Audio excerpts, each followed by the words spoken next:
Hey everyone, welcome to Booster Tutor. I'm Brandon, and this is our last one for Amonkhet pre-release / sealed. And today we're going to be talking about gold board cards, artifacts, and aftermath cards. So let's get started. Gold board cards, only doing a top 5 because there's 10 of them, so might as well do 5.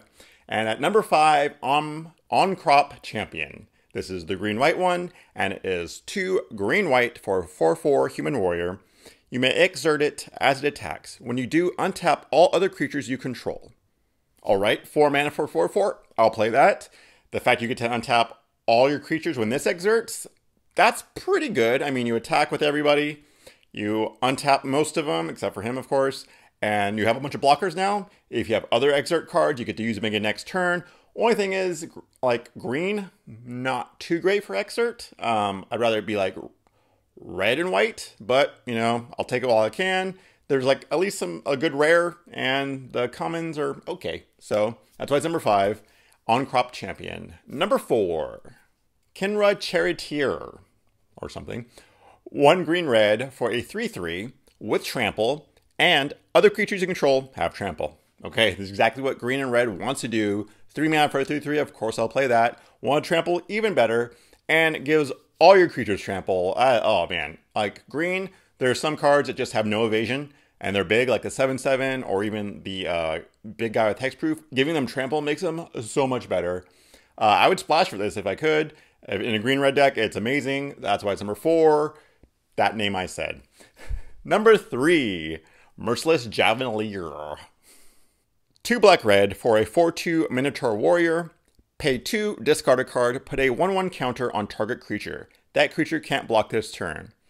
Alright, 4 mana for a 4/2, that's a little fragile, but paying 2, discarding, and then put a -1/-1 counter on something, pretty good, and then it can't block. Okay, well, that makes sense for red. As I'll say, red doesn't really care about 1/1 counters, but the can't block, that's totally red. So, nice little aggressive thing there. You get black, you get your -1, way to get -1/-1 counters on the opponent's creatures.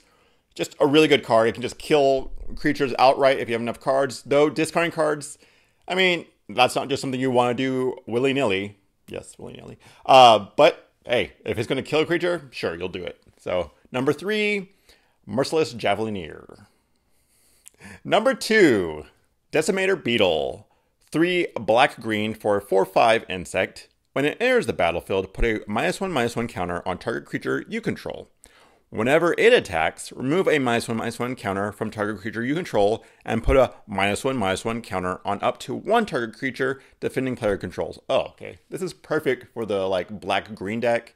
I mean, this comes down, you can put it on that, so it's 5 mana for a 3/4. That's okay, but when it attacks, you get to move the -1/-1 counter to one of theirs, and it's now a 4/5. So good. I mean, you're going to be playing -1/-1 counters on your guys with this deck anyway. So just moving them to theirs makes it just so much better. It's just such a good card in the green-black deck.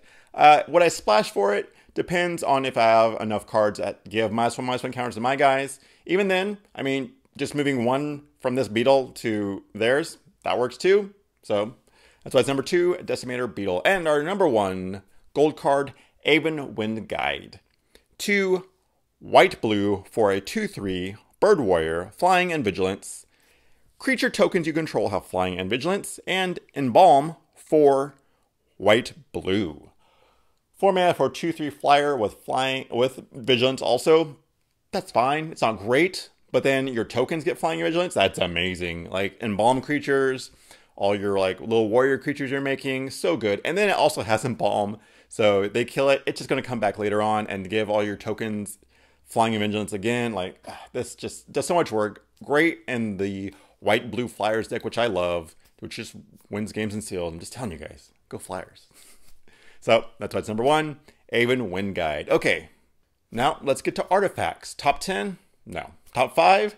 No. Top 2? Yeah, sure. So there's only 2 good artifacts in this set, and one of them is amazing, and the other one's okay. Let's start with the okay one. Oketra's Monument. 3 mana for a legendary artifact. White creature spells you cast cost 1 less to cast. Whenever you cast a creature spell, create a 1/1 white warrior creature token with vigilance. Okay, 3 mana to make all your white creatures 1 less. That's okay.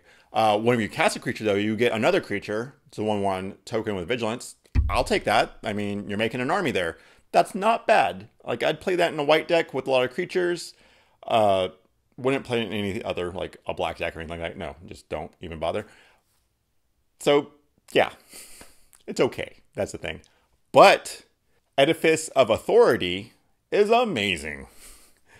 Edifice of Authority, 3 mana for an artifact. Pay 1 tap. Target creature can't attack this turn. Put a brick counter on Edifice. Pay 1 and tap. Until your next turn, target creature can't attack or block, and its activated abilities can be activated. Activate this ability only if there are 3 or more brick counters on Edifice of Authority. Wow. So 3 mana comes down, pay 1 tap. You're just making a creature so it can't attack. It can still block. That's, kind of annoying. But you know what? You're taking away their best creature. That's going to hit you for a lot. That's fine. And then just like a few more turns later, boom. They're like, can't do anything with that creature. Can't block, can't attack. It has a cool ability. Gone. Sorry. It just, for 1 mana and tapping, that's so good. That's basically like Pacifism Array, but it costs 1 less. So even better. And I love Pacifism Array. So if you have this card, definitely play it. It's amazing. So good. Sucks that every other artifact in the set is like horrible, and this one's just amazing. So yeah, there you go. And lastly, I want to talk about Aftermath cards. So Aftermath cards, the new thing where one side, it's a card you can play, then you turn it sideways and can only be played from the graveyard.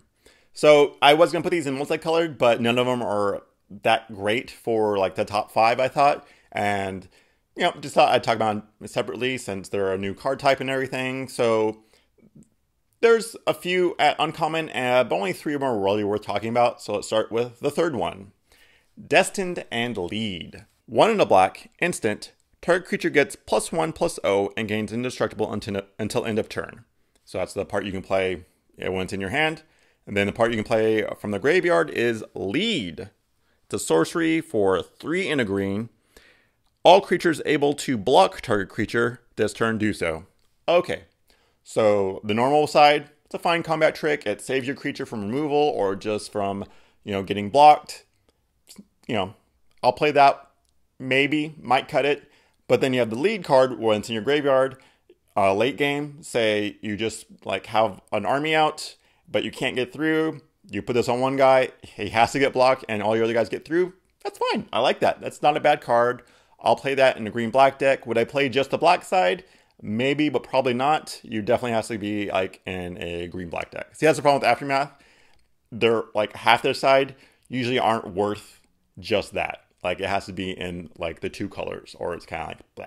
Maybe you can splash for it, sure, but yeah.